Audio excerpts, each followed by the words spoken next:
Welcome. आज का class reasoning का क्लास है।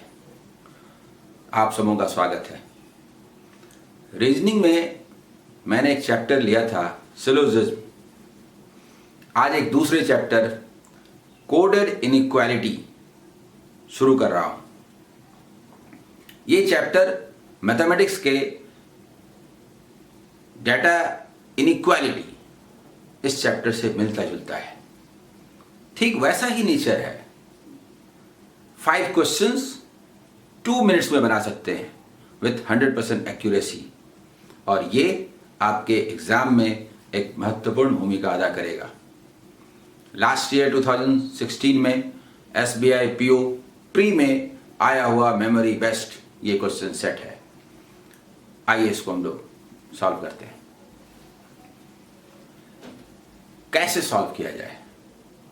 क्वेश्चंस इस रूप में होते हैं, कोई ग्रेटर है, लेस है, ग्रेटर देन इक्वल टू है, लेस देन इक्वल टू है, कुछ इस तरह से है कि ये पेचीदा नजर आता है।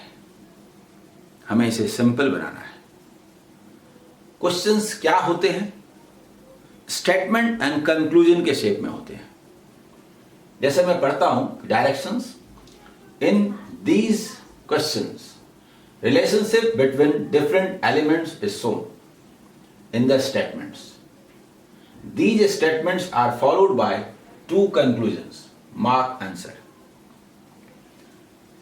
जो भी 5 ऑप्शन दिए हुए हैं क्वेश्चन के संदर्भ में देखिए। जैसे क्वेश्चन नंबर 1 ये स्टेटमेंट्स हैं, ये फर्स्ट सेकंड ये स्टेटमेंट्स हैं, और उनके आधार पर कंक्लूजन ड्रॉ किया गया है। क्या ये कंक्लूजन सही है? क्या कंक्लूजन 1 निकाला जा सकता है या 2 निकाला जा सकता है, या दोनों में कोई एक संभव है? Neither is true. क्या है इस संबंध में ऑप्शंस दिए हुए हैं।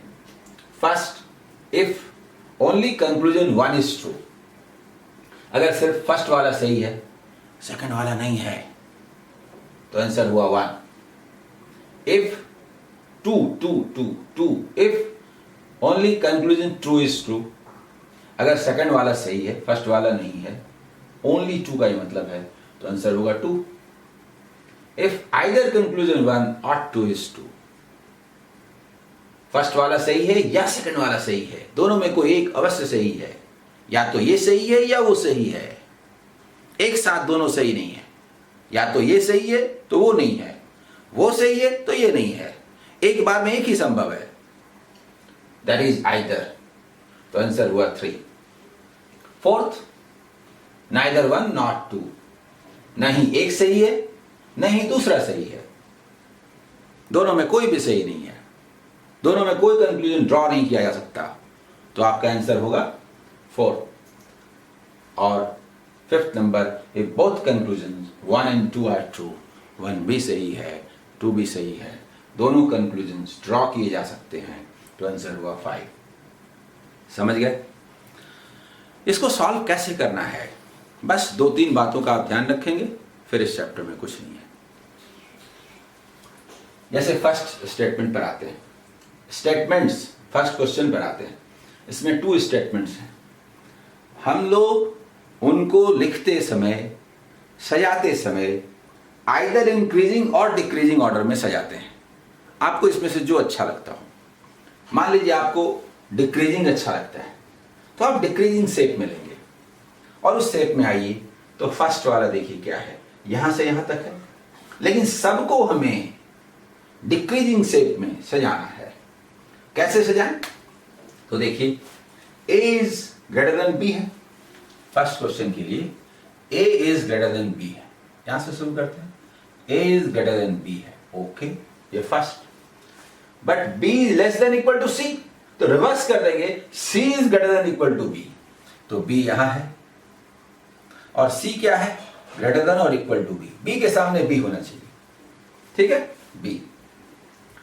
c is greater than equal to b, but c equals d, c equals d, d, and d is less than equal to e, यानी e is greater than equal to d। ऐसे ऐसे सजाएंगे। हमें हमेशा ही decreasing नजर आता है, तो एक ही ऑर्डर में होना चाहिए और जो नंबर कॉमन है उसे आमने सामने होना चाहिए, फिर सारी चीजें साफ साफ दिखेंगी। सेकंड स्टेटमेंट में CFGH, इसमें कौन सा यहां मौजूद है? देखिए CFGH, C है ना, तो C के पास C को लेके आइए, C, ठीक, C is greater than equal to F, तो C के इधर आएगा ना, greater than equal to F, हमें एक ऑर्डर में लिखना है, F equals G and G is greater than H। हम तो इसी ऑर्डर में लिखेंगे और यही हमारा स्टेटमेंट है जो सजाया जा चुका है। अब इस पर जो भी कंक्लूजन ड्रॉ करना हो आप आराम से ड्रॉ कर सकते हैं।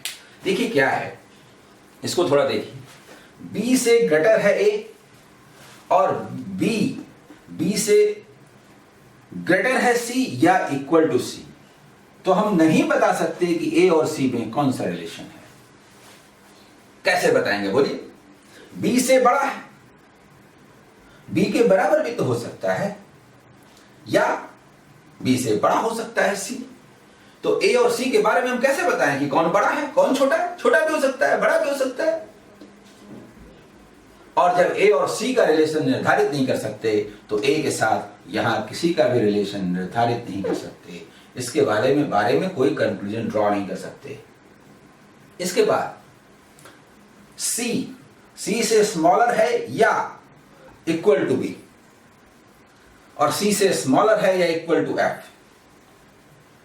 और F के बराबर G और G से स्मॉलर H। कैसे रिलेशन निर्धारित करें ये बताइए? C के इक्वल भी हो सकता है, C के इक्वल भी हो सकता है, लेकिन स्मॉलर है, कैसे बताएं? नहीं, निष्कर्ष नहीं निकाल सकते। समझ गए? अब आते हैं हम लोग कंक्लूजन पर। G एंड H के बीच में एक कंक्लूजन है। फर्स्ट क्या है? G is less than equal to H, लेकिन हम लोग बोलते हैं H is greater than equal to G, ऐसे करके बोलते हैं क्योंकि हम लोग इस रूप में डिक्रीजिंग में देख रहे हैं। तो H is greater than equal to G, क्या ये है? ये हमें देखना है। तो H और G देखिए कहां है, H और G यहां तो दिया हुआ है कि H is less than G, तो ग्रेटर देन और इक्वल टू कैसे हो जाएगा? No, it's not possible, this is not true. Conclusion तो साफ है कि H is less than G, तो H is greater than equal to G कैसे हो जाएगा? तो दिस डजंट फॉलो, ये ट्रू नहीं है कंक्लूजन। सेकंड कंक्लूजन हमारा है A और H के बारे में। फिर बोलेंगे A is greater than H, ऐसे कहा गया। ढूंढिए कहां A है और कहां H है। A यहां है, H यहां है, यहां से यहां तक कैसे पहुंचेंगे? तो A का रिलेशन B के साथ है, तो A से स्मॉलर है B, A से स्मॉलर है B, और B का यहां तक सवाल है तो B से इसका कोई रिलेशन नहीं दिया हुआ है, कोई रिलेशन नहीं दिया हुआ है। देखिए B, A से स्मॉलर है B, और B के साथ यहां कोई रिलेशन नहीं दिया हुआ है, सिर्फ C से स्मॉलर है B, तो C से स्मॉलर B कहां पर B ये हमें मालूम नहीं है, इसलिए A और H के बारे में कोई रिलेशन ड्रॉ नहीं कर सकते। स्मॉलर है, ग्रेटर है, इक्वल है, ऐसा कुछ भी। 2 is also not true। समझ गए? देखिए A से लेस है B, हमें H तक जाना है, पर A से H तक जाने का कोई सेतु नहीं है, कोई बांध नहीं है, कोई रास्ता नहीं है। A के साथ रिलेशन सिर्फ B का दिया हुआ है और B के बारे में सिर्फ ये मालूम है कि C से छोटा है, और C से छोटा है, बराबर है, इक्वल है, लेस है। हम कैसे बता दें कि ये कहां एग्जिस्ट करता है? इसीलिए 2 भी फॉलो नहीं करता, तो neither conclusion 1 not 2 is true, यानी आंसर इज 4। ये समझ गए? इसके बाद सेकंड क्वेश्चन। सेकंड देखिए, स्टेटमेंट देखिए, स्टेटमेंट को एक सिरे से सजाते हैं, कोई भी ले सकते हैं। जैसे फर्स्ट स्टेटमेंट है, फिर सेकंड है, तो कैसे करें? एक ऑर्डर में। जैसे हम लोग चाहते हैं कि डिक्रीजिंग हो, तो ये डिक्रीजिंग है, तो ये ठीक है। H देखिए, H लिया, H is greater than equal to T, okay. T is greater than S, okay. लेकिन s is less than equal to q, तो q is greater than equal to s, तो हम लोग बोलेंगे q is greater than equal to s, s के सामने s। अब s से बड़ा कहां है, ये q कहां है, ये नहीं मालूम हमें, ये नहीं मालूम, ठीक। उसके बाद सेकंड है TUVB, इसमें से कौन सा यहां मौजूद है, देखिए तो T यहां मौजूद है, तो T के पास आ जाते हैं। T के पास क्या दिया हुआ, T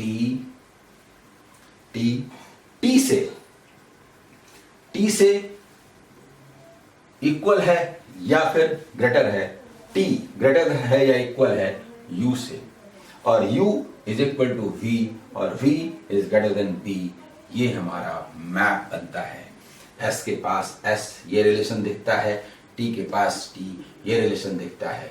T से छोटा है S, स्मॉलर है, लेकिन T के इक्वल भी हो सकता है और T से स्मॉलर भी हो सकता है, ठीक है। और इसके बाद T से स्मॉलर है S, T से स्मॉलर हम ये S के साथ इसका रिलेशन नहीं निकाल सकते। खैर हमारे पास कंक्लूजन क्या है, उसमें आते हैं। V और S के बारे में है, एक है V, दूसरा S कहा जा रहा है इसे, ढूंढिए कहां, यहां S है और यहां V है, इसके बीच क्या रिलेशन है, तो S से V तक हम कैसे पहुंचेंगे, तो S के बारे में यहां चर्चा है कि T से स्मॉलर है S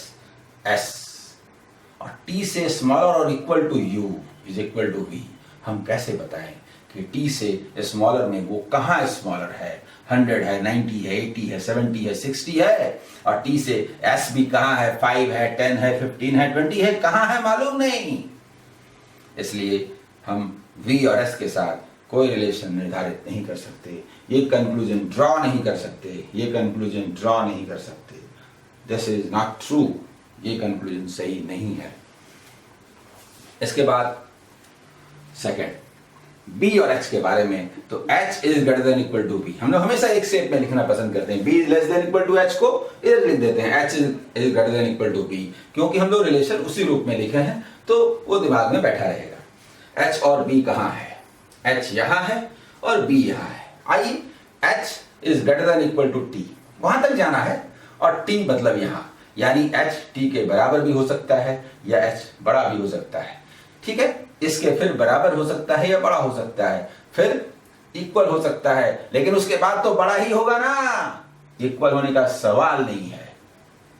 यहां तक तो इक्वल हो रहा था और यहां भी इक्वल हो सकता है, लेकिन V से के बराबर है T और T मतलब यहां तक, तो V के इक्वल है T या V से लार्जर है T और V से स्मॉलर है B, तो T से स्मॉलर B हुआ ना, और T से स्मॉलर B हुआ तो H से भी स्मॉलर हुआ ना, वो स्मॉलर है, स्मॉलर और इक्वल टू नहीं है।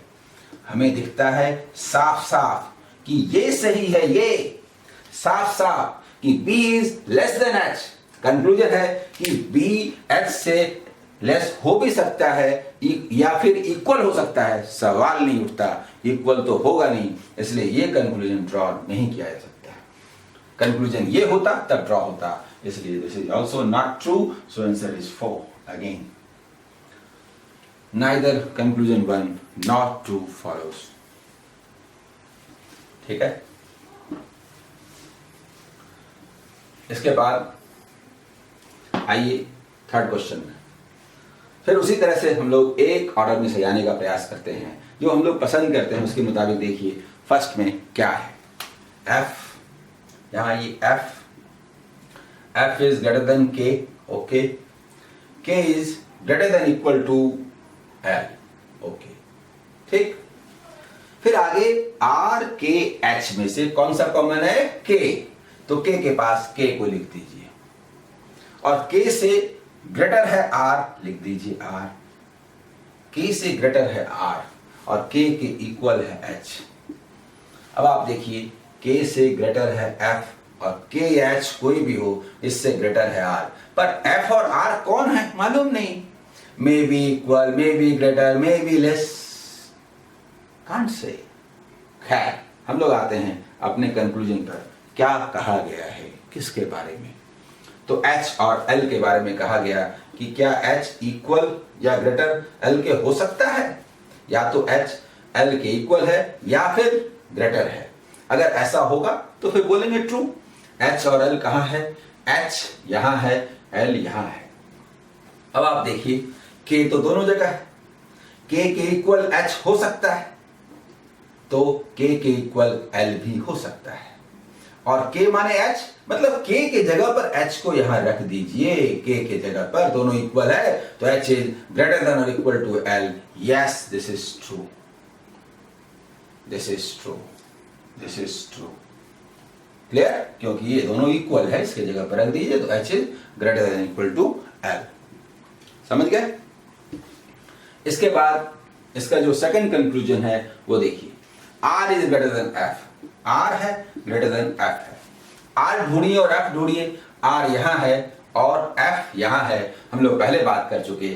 K मान लीजिए K का वैल्यू 100 है, K का वैल्यू 100 है, तो 100 से ज्यादा है, दोनों ज्यादा है, क्या पता ये 50 है, ये 75 है, क्या पता ये 80 है, ये 20 है, ये बड़ा है, सॉरी, तो ये 150 है, ये 175 है, तो 100 से तो बड़ा ही हुआ, लेकिन आपस में रिलेशनशिप ये 200 है और ये 150 है, क्या मालूम, कुछ भी हो सकता है, इसलिए आपस में ये लेस या स्मॉलर कोई भी हो सकता है। सेकंड जो कंक्लूजन है वो ड्रॉ नहीं किया जा सकता, तो सेकंड कंक्लूजन ड्रॉ नहीं किया जा सकता, यानी this is not true, so conclusion 1 is सही, इसलिए आंसर इज 1, ओनली कंक्लूजन 1 ये सही है, आंसर इज 1।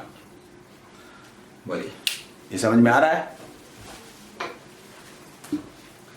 ये थर्ड क्वेश्चन था। अब हम लोग फोर्थ क्वेश्चन की ओर चलते हैं। आइए फोर्थ क्वेश्चन।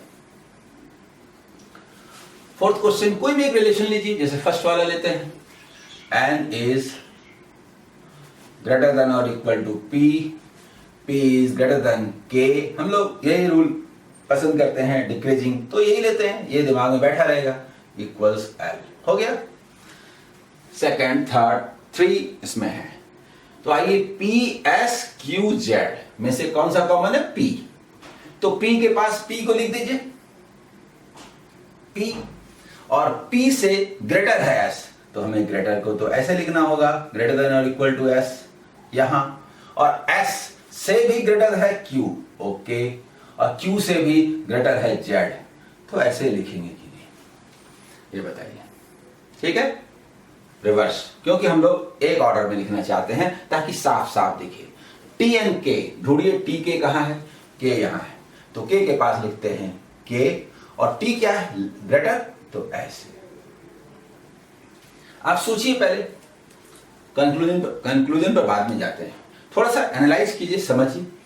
K से ग्रेटर है T, K से ग्रेटर है P, तो हम कैसे कह दें कि T या P में कौन ग्रेटर है, लेस है, इक्वल है?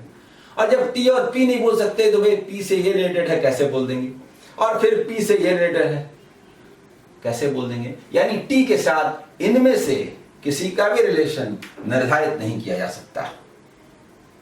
ठीक है, अब हम लोग आ जाते हैं अपने कंक्लूजन पर। कंक्लूजन 1 क्या है? फर्स्ट कंक्लूजन क्या कहता है कि n is greater then q, ये कहता है। ढूंढिए n कहां है और q कहां है, ढूंढिए। आप देखिए p यहां है, p के इक्वल हो सकता है, p से बड़ा हो सकता है, ये भी तो इक्वल हो सकता है, ये भी तो इक्वल हो सकता है, ये भी तो इक्वल हो सकता है, और इसके बाद s से तो स्मॉलर है, S के ये बराबर भी हो सकता है, नहीं भी हो सकता है, P से ये बड़ा है, P से ये बड़ा है, P से बड़ा ये कहां है मालूम ही नहीं है, तो Q से स्मॉलर होने से क्या होगा? This relation can't be established. बोलिए, समझ में आ रहा है? ये रिलेशन निकाला नहीं जा सकता। P से बड़ा या बराबर है, ग्रेटर है या इक्वल है, P से ग्रेटर या इक्वल है, ग्रेटर इक्वल कहां है क्या मालूम? P मान लीजिए 100 है, ये वाला 200 300 कौन क्या है क्या मालूम, और फिर 200 से यहां बड़ा हो, मुझे क्या मालूम ये 500 है। P मान लीजिए 100 है, ये वाला मान लीजिए 200 है, ये वाला मान लीजिए 300 है, और ये वाला 500 है, तब एंड कैसे बोल दें? क्यों 125 है, तब कैसे बोल दें?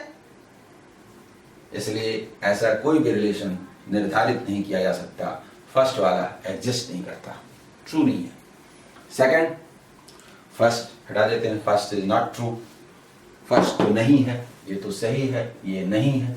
Second, t is greater then z। हम लोग हमेशा एक ऑर्डर में लिखना पसंद करते हैं। z is less then t मतलब t is greater then z।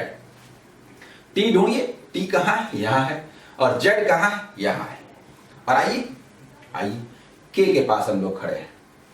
k से ग्रेटर है t और k से ग्रेटर है p और p के साथ कोई भी है, तो k के साथ t और p का रिलेशन तो निकाल ही नहीं सकते, तो p से जुड़े हुए z का रिलेशन कैसे निकालेंगे? This relation also not exist. That means this is also not true. Neither conclusion follows. That means 4 is the answer. ठीक है? इसके बाद हम लोग आते हैं 5th नंबर क्वेश्चन पर। 5th नंबर क्वेश्चन देखिए, कोई भी एक रिलेशन लीजिए, जो भी पसंद हो, थोड़ा बड़ा देखिए, एस को लेते हैं। n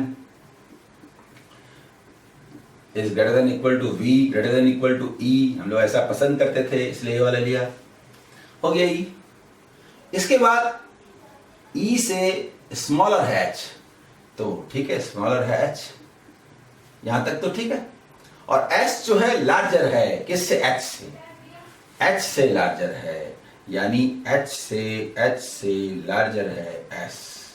कहां है मालूम नहीं, बात करते हैं बाद में। अच्छा, PHO, इसमें देखिए तो PHO कहां है? H यहां है। आइए कहीं भी आइए, यहीं पर आइए। H is greater then P, तो बोले P यहां है और H इक्वल्स O। बोले यही हमारे स्टेटमेंट्स हैं जिनको हमने एक जगह ला दिया। अब O और S तो सेम है, एक ही है, तो H का मतलब यहां O भी है।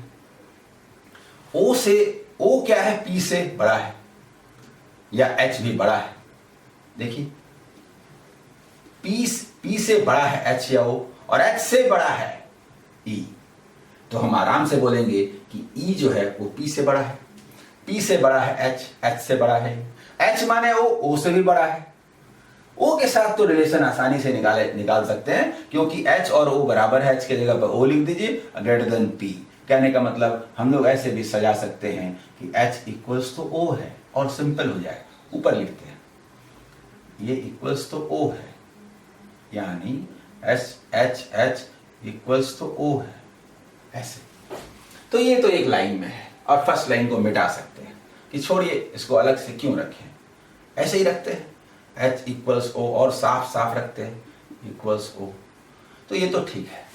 लेकिन H से ग्रेटर है ना S, और H से ग्रेटर E और S में कौन लार्जर है, स्मॉलर है, इक्वल है, कैसे बताएं? और जब S और E में नहीं बता सकते, तो S के साथ इनमें किसी का कैसे बता सकते हैं?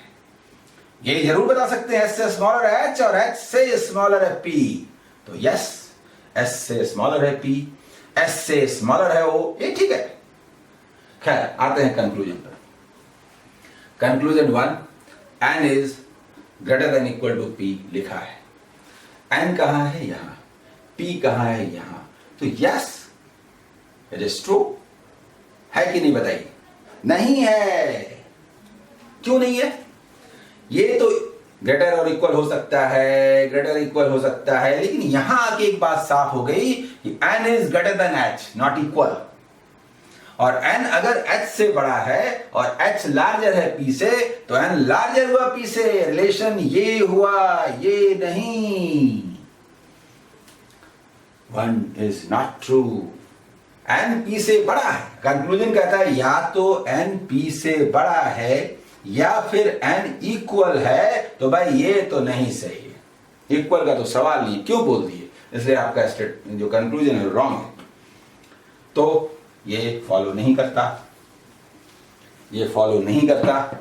That means conclusion 1 is not true.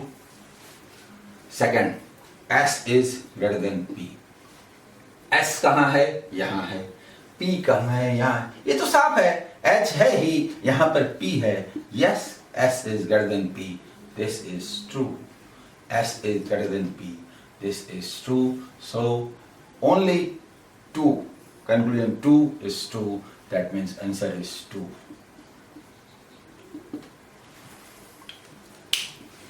बोलिए ये कोडर इनइक्वालिटी का चैप्टर आपको समझ में आया या नहीं? मैं इसके और भी एपिसोड्स लेकर के आऊँगा और मुझे पूरा विश्वास है कि इस सेक्शन में आप 5 में 5 question 100% with in given time सही करके आएंगे और इससे आपका कॉन्फिडेंस, मार्क्स सब कुछ बढ़ेगा. Okay, all the best.